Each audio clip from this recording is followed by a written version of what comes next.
میرے رسول کریم نبی رحمت علیہ السلام، مکے کا زمانہ اسلام پر غربت تھی، کمزوری تھی۔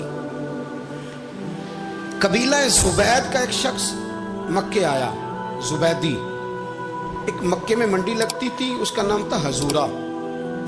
یہ جو حضورہ منڈی تھی، اس منڈی پر ابو جہل کا قبضہ تھا۔ آج کل تو نہیں قبضہ ہوتا منڈیوں پر کسی کا، حضورہ نامی منڈی پہ نا ابو جہل کا قبضہ تھا۔ اونٹ بڑے خوبصورت تھے، شاندار تھے۔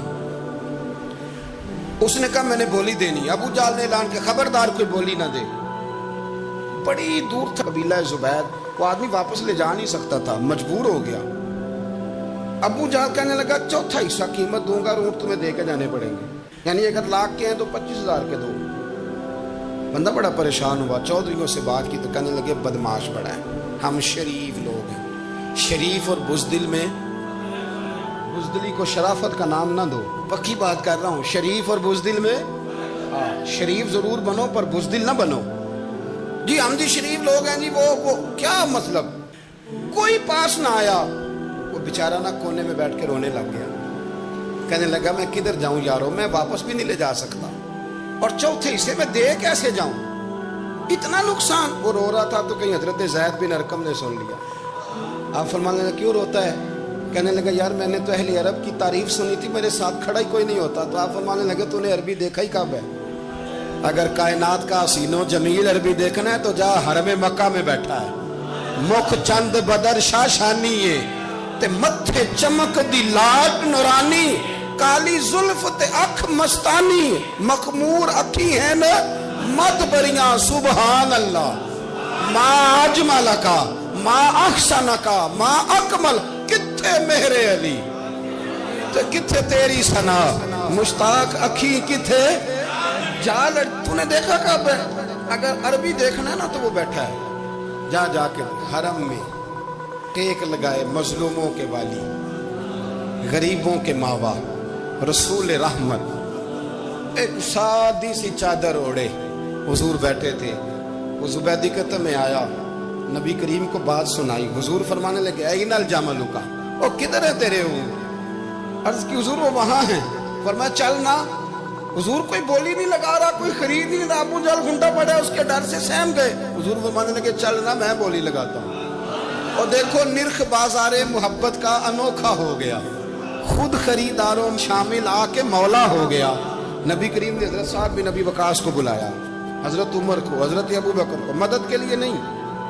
حضور فرمانے لگے میری جیب میں پیسے تھوڑے ہیں، ظاہری طور پہ تھوڑے ہیں، ورنہ تو کائنات کے خزانوں کی کنجیاں حضور کے پاس، تھوڑے تھوڑے پیسے دو بھی بولی دینی ہے۔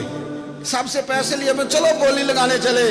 حضور آئے، اللہ اکبر، یہ میرے رسول کا طریقہ ہے، آؤ ذرا تھوڑی دیر کے لیے سوچیں۔ ابو جہل بیٹھا ہے بڑی مسند پہ، قربان جاؤں مدینے والے حبیب۔ وہ زبیدی کہتا اس کے کپڑے مہنگے تھے، حضور کے سادے تھے، اس نے بڑی پگڑی باندھی تھی، حضور کی سادی تھی۔ کہتے وہ آنکھیں اٹھا کے بات کرتا، مدینے والے نبی آنکھیں جھکا کے بات کرتے۔ وہ بولتا جاتا، حضور تھوڑے تھوڑے سادے سادے ٹھہر ٹھہر کے جملے بولتے۔ کہتے ہیں نبی کریم علیہ السلام اس کے ساتھ آ کے حضور بیٹھ گئے اور فرماتے ہیں میرے رسول کریم نے اپنا جبہ سیدھا کیا، پگڑی کو حضور نے سیدھا کیا اور فرمایا چل لگا بھائی بولی۔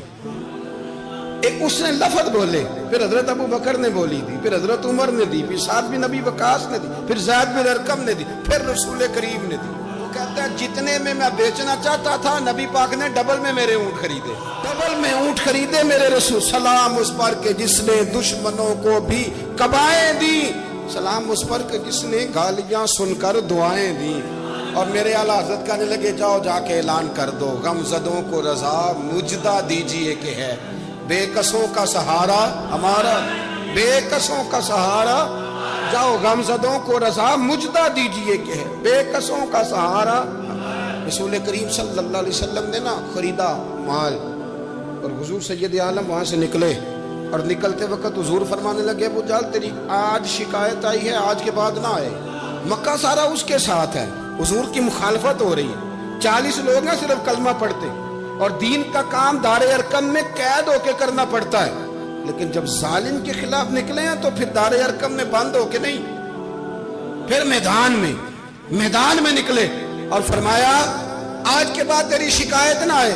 کہنے لگا جی بالکل نہیں آئے گی, میں آپ کو موقع نہیں دوں گا. حضور چلے گئے تو پیچھے سارے کافر اس کے گرد اکٹھے ہو گئے. کہنے لگے ہم پہ تو بڑا روب ڈالتا ہے, اب تجھے کیا ہوا, پانی پانی ہو گیا, تو کیا کون سا سانپ سونگ گیا, بولا ہی نہیں. کہنے لگا مجھے لات و منات کی قسم, جب مصطفیٰ کریم میرے پاس آئے تو ان کے ساتھ ایسی ایسی طاقتیں تھیں, نیزے تھے, برچیاں تھیں, بھالے تھے, مجھے لگتا تھا میں نے سی کی تو میرے ٹکڑے ٹکڑے کر دے. کہنے لگا جب پاگل ہو گیا, ان کے پاس تو چھڑی بھی کوئی نہیں تھی, وہ تو خالی ہاتھ ہیں, بکواس کرتا ہے, کچھ بھی نہیں تھا. کہنے لگا مانو نہ مانو, ان کے پاس بڑا کچھ تھا. اور اگلی بات جو اس نے کی وہ تاریخ میں محفوظ ہے, وہ تاریخ میں محفوظ ہے, وہ تاریخ میں محفوظ ہے, وہ تاریخ کا حصہ ہے. ابو جہل کہنے لگا اٹھتے ہی کہ مجھے لگتا ہے جب تک محمد ابن عبداللہ موجود ہیں یہ ہمیں ظلم نہیں کرنے دیں گے, یہ ہمیں کوئی زیادتی کرنے. تاریخ میں محفوظ ہے جملہ ابو جہل کا. کہنے لگا جب تک یہ موجود ہے ہمیں کوئی زیادتی کرنے. حضرت فرمایا کرتے تھے زندہ نبی کے ماننے والوں زندہ بن کے زندگی گزارو. زندگی زندہ دلی کا نام ہے, مردہ دل کیا خاک جیا کرتے. جو قومیں سر اٹھا کے جیتی ہیں وہ زندہ ہوتی ہیں. اس لیے اپنی زندگی میں حق کے خود اختیاری پیدا کریں, جینا سیکھیں, لڑنا سیکھیں, میدان میں رہنا سیکھیں. سہم سہم کے وقت نہیں گزرے گا, ظلم سہنے سے بھی ظالم کی مدد ہوتی ہے. لہذا حق لینا سیکھیں, حق پر کھڑے ہونا سیکھیں, اپنے مزاج میں یہ باتیں پیدا کریں. مجھے خاتون نے پوچھا, میرا بھائی کہتا ہے حصہ لے لے پھر میرے مرے کا منہ نہ دیکھنا. میں کہ پتر تو حصہ لائے نہ منہ ویکھی ہوگا, کوئی ضرورت نہیں, منہ ایسے ظالم کا منہ ویسے بھی نہیں دیکھنا چاہیے جو بہنوں کا حصہ کھا جائے.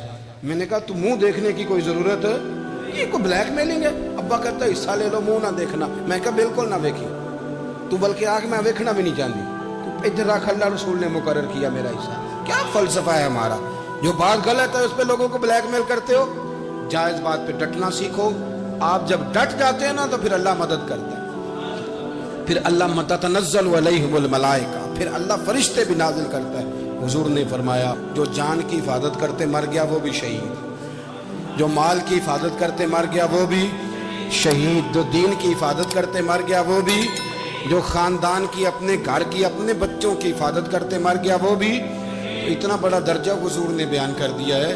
تو کبھی بھی زندگی میں ظالم کے سامنے سرنگو نہ ہونا, کچے پلپلے ہونے کا کبھی بھی اظہار نہ کرنا, کھڑے رہنا. جو کھڑا رہتا ہے رب اس کے ساتھ رہتا ہے.